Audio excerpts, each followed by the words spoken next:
Capítulo 1. Na época dos juízes houve fome na terra. Um homem de Belém de Judá, com a mulher e os 2 filhos, foi viver por algum tempo nas terras de Moabe. O homem chamava-se Elimeleque, sua mulher Noemi e seus 2 filhos Malom e Quilion. Eram efrateus de Belém de Judá. Chegaram a Moabe e lá ficaram. Morreu Elimeleque, marido de Noemi, e ela ficou sozinha com seus 2 filhos. Eles se casaram com mulheres moabitas, uma chamada Orfa e a outra Rute. Depois de terem morado lá por quase 10 anos, morreram também Malom e Quilion. E Noemi ficou sozinha, sem os 2 filhos e o seu marido.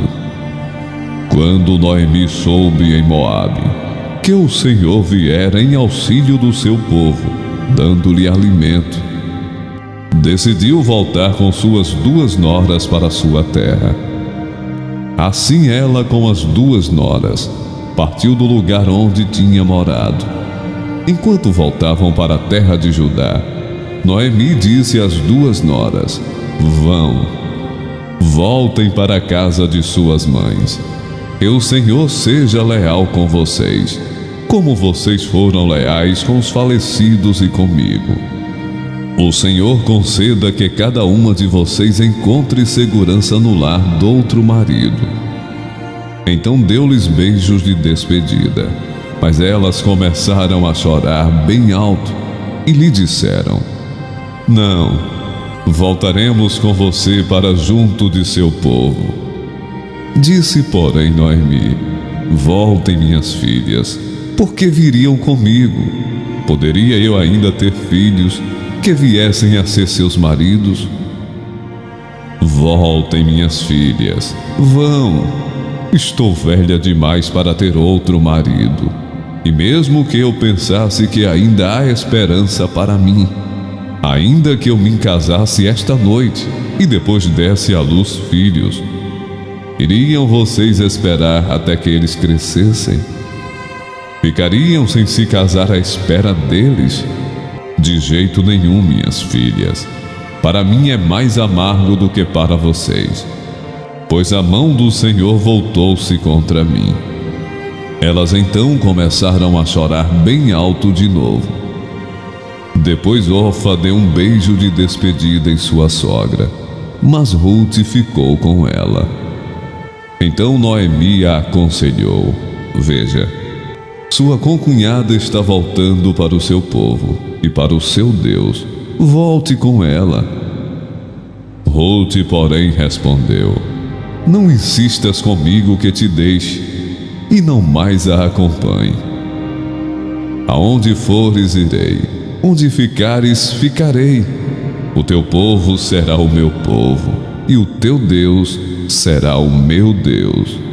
Onde morreres, morrerei, e ali serei sepultada. Que o Senhor me castigue com todo rigor, se outra coisa que não a morte me separar de ti.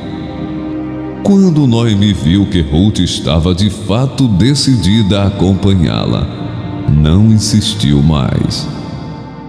Prosseguiram, pois, as 2 até Belém. Ali chegando, todo o povoado ficou alvoroçado por causa delas. Será que é Noemi? Perguntavam as mulheres. Mas ela respondeu: não me chamem Noemi, chamem-me Mara, pois o Todo-Poderoso tornou minha vida muito amarga. De mãos cheias eu parti, mas de mãos vazias o Senhor me trouxe de volta. Por que me chamam Noemi? O Senhor colocou-se contra mim. O Todo-Poderoso me trouxe desgraça. Foi assim que Noemi voltou das terras de Moabe, com sua nora Rute, a moabita. Elas chegaram a Belém no início da colheita da cevada. Noemi tinha um parente por parte do marido. Era um homem rico e influente. Pertencia ao clã de Elimeleque e chamava-se Boaz. Ruth, a moabita, disse a Noemi: vou recolher espigas no campo daquele que me permitir. Vá, minha filha, respondeu-lhe Noemi. Então ela foi e começou a recolher espigas atrás dos ceifeiros. Por acaso entrou justamente na parte da plantação, que pertencia a Boaz, que era do clã de Elimeleque. Naquele exato momento, Boaz chegou de Belém e saudou os ceifeiros: o Senhor esteja com vocês. Eles responderam: o Senhor te abençoe. Boaz perguntou ao capataz dos ceifeiros: a quem pertence aquela moça? O capataz respondeu: é uma moabita que voltou de Moabe com Noemi. Ela me pediu que a deixasse recolher e juntar espigas entre os feixes, após os ceifeiros. Ela chegou cedo e está de pé até agora. Sentou-se um pouco no abrigo. Disse então Boaz a Ruth: ouça bem, minha filha, não vá colher noutra lavoura, nem se afaste daqui. Fique com minhas servas. Preste atenção onde os homens estão ceifando e vá atrás das moças que vão colher. Darei ordem aos rapazes que não toquem em você. Quando tiver sede, beba da água dos potes que os rapazes encheram. Ela se inclinou e, prostrada rosto em terra, exclamou: por que achei favor a seus olhos, a ponto de o Senhor se importar comigo, uma estrangeira? Boaz respondeu: contaram-me tudo o que você tem feito por sua sogra, depois que você perdeu o marido, como deixou seu pai, sua mãe e sua terra natal, para viver com um povo que pouco conhecia. O Senhor lhe retribua o que você tem feito, que você seja ricamente recompensada pelo Senhor, o Deus de Israel, sob cujas asas você veio buscar refúgio. E disse ela: continue eu a ser bem acolhida, meu Senhor. O Senhor me deu ânimo e encorajou sua serva, e eu sequer sou como uma de suas servas. Na hora da refeição, Boaz lhe disse: venha cá, pegue um pedaço de pão e molhe-o no vinagre. Quando ela se sentou junto aos ceifeiros, Boaz lhe ofereceu grãos tostados. Ela comeu até ficar satisfeita, e ainda sobrou. Quando ela se levantou para recolher, Boaz deu estas ordens a seus servos: mesmo que ela recolha entre os feixes, não a repreendam.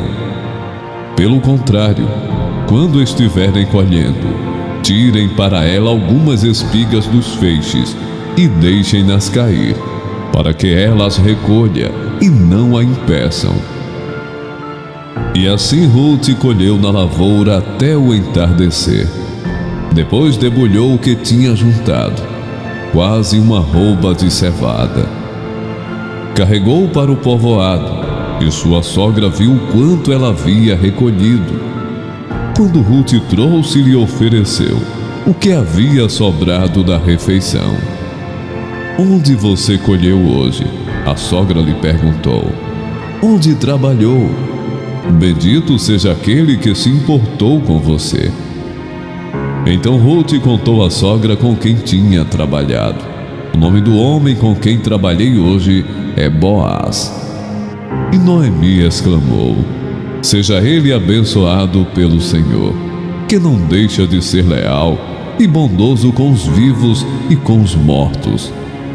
E acrescentou: aquele homem é nosso parente, é um de nossos resgatadores. Continuou Ruth a moabita, pois ele mesmo me disse também: fique com os meus ceifeiros, até que terminem toda a minha colheita. E Noemi aconselhou a sua nora Ruth: é melhor mesmo você ir com as servas dele, minha filha. Noutra lavoura poderiam molestá-la. Assim, Ruth ficou com as servas de Boaz para recolher espigas, até acabarem as colheitas de cevada e de trigo. Entretanto, ela ficou morando com a sua sogra. Certo dia, Noemi, sua sogra, lhe disse: Minha filha, tenho que procurar um lar seguro para sua felicidade. Boaz, aquele cujas servas você esteve, é nosso parente próximo. Esta noite ele estará limpando cevada na eira. Lave-se, perfume-se, vista sua melhor roupa e desça para a eira. Mas não deixe que ele perceba você, até que tenha comido e bebido. Quando ele for dormir, note bem o lugar em que ele se deitar. Então vá, descubra os pés dele e deite-se. Ele lhe dirá o que fazer. Respondeu Ruth: Farei tudo o que você está me dizendo.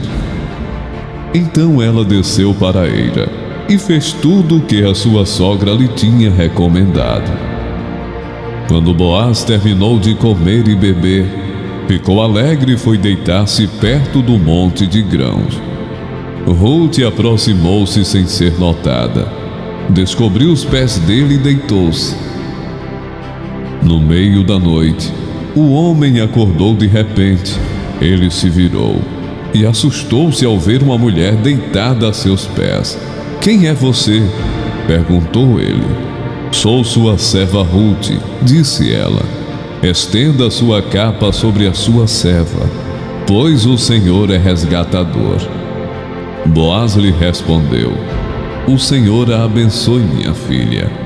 Este seu gesto de bondade é ainda maior do que o primeiro, pois você poderia ter ido atrás dos mais jovens, ricos ou pobres. Agora, minha filha, não tenha medo. Farei por você tudo o que me pedir. Todos os meus concidadãos sabem que você é mulher virtuosa. É verdade que sou resgatador, mas há um outro que é parente mais próximo do que eu. Passe a noite aqui. De manhã veremos. Se ele quiser resgatá-la, muito bem, que resgate. Se não quiser, juro pelo nome do Senhor que eu a resgatarei. Deite-se aqui até de manhã. Ela ficou deitada aos pés dele até de manhã, mas levantou-se antes de clarear, a ponto de alguém poder ser reconhecido.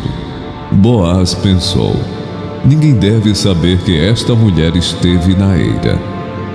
Por isso disse: traga-me o manto que você está usando e segure-o. Ela o segurou. E o homem despejou nele 6 medidas de cevada e o pôs sobre os ombros dela. Depois ele voltou para a cidade. Quando Ruth voltou à sua sogra, esta lhe perguntou: como foi, minha filha? Ruth lhe contou tudo o que Boaz lhe tinha feito e acrescentou: ele me deu 6 medidas de cevada, dizendo: não volte para sua sogra de mãos vazias. Disse então Noemi: agora espere, minha filha, até saber o que acontecerá. Sem dúvida aquele homem não descansará, enquanto não resolver esta questão hoje mesmo. Enquanto isso, Boaz subiu à porta da cidade e sentou-se ali, exatamente quando o resgatador que ele havia mencionado estava passando por ali. Boaz chamou-lhe e disse: meu amigo, venha cá e sente-se. Ele foi e sentou-se. Boaz reuniu 10 líderes da cidade e disse: sentem-se aqui. E eles se sentaram. Depois disse ao resgatador: Noemi, que voltou de Moabe, está vendendo um pedaço de terra que pertencia ao nosso irmão Elimeleque. Pensei que devia trazer o assunto para sua consideração e sugerir-lhe que o adquira, na presença destes que aqui estão sentados e na presença dos líderes do meu povo. Se quer resgatar esta propriedade, resgate-a. Se não, diga-me, para que eu saiba, pois ninguém tem esse direito a não ser você, e depois eu. Eu a resgatarei, respondeu ele. Boaz, porém, lhe disse: no dia em que você adquirir as terras de Noemi e da moabita Ruth, estará adquirindo também a viúva do falecido, para manter o nome dele em sua herança. Diante disso, o resgatador respondeu: nesse caso não poderei resgatá-la, pois poria em risco a minha propriedade. Resgate a você mesmo, eu não poderei fazê-lo. Antigamente em Israel, para que o resgate e a transferência de propriedade fossem válidos, a pessoa tirava a sandália e a dava ao outro. Assim oficializavam os negócios em Israel. Quando, pois, o resgatador disse a Boaz: adquira você mesmo, ele também tirou a sandália. Então Boaz anunciou aos líderes e a todo o povo ali presente: vocês hoje são testemunhas de que estou adquirindo de Noemi toda a propriedade de Elimeleque, de Quilion e de Malom. Também estou adquirindo o direito de ter como mulher a moabita Ruth, viúva de Malom, para manter o nome do falecido sobre a sua herança, e para que o seu nome não desapareça do meio da sua família ou dos registros da cidade. Vocês hoje são testemunhas disso. Os líderes e todos os que estavam na porta confirmaram: somos testemunhas. Faça o Senhor com essa mulher que está entrando em sua família, como fez com Raquel e Lia, que juntas formaram as tribos de Israel. Seja poderoso em Efrata e ganhe fama em Belém. E com os filhos que o Senhor lhe conceder dessa jovem, seja a sua família como a de Pérez, que Tamar deu a Judá. Boaz casou-se com Ruth, e ela se tornou sua mulher. Boaz a possuiu, e o Senhor concedeu que ela engravidasse e desse à luz um filho. As mulheres disseram a Noemi: louvado seja o Senhor, que hoje não a deixou sem resgatador. Que o seu nome seja celebrado em Israel. O menino lhe dará nova vida e a sustentará na velhice, pois é filho da sua nora, que a ama e que lhe é melhor do que 7 filhos. Noemi pôs o menino no colo e passou a cuidar dele. As mulheres da vizinhança celebraram seu nome e disseram: Noemi tem um filho, e lhe deram o nome de Obed. Este foi o pai de Jessé, pai de Davi. Esta é a história da descendência de Pérez. Pérez gerou Esrom, Esrom gerou Rão, Rão gerou Aminadab, Aminadab gerou Naasson, Naasson gerou Salmão, Salmão gerou Boaz, Boaz gerou Obed, Obed gerou Jessé, e Jessé gerou Davi.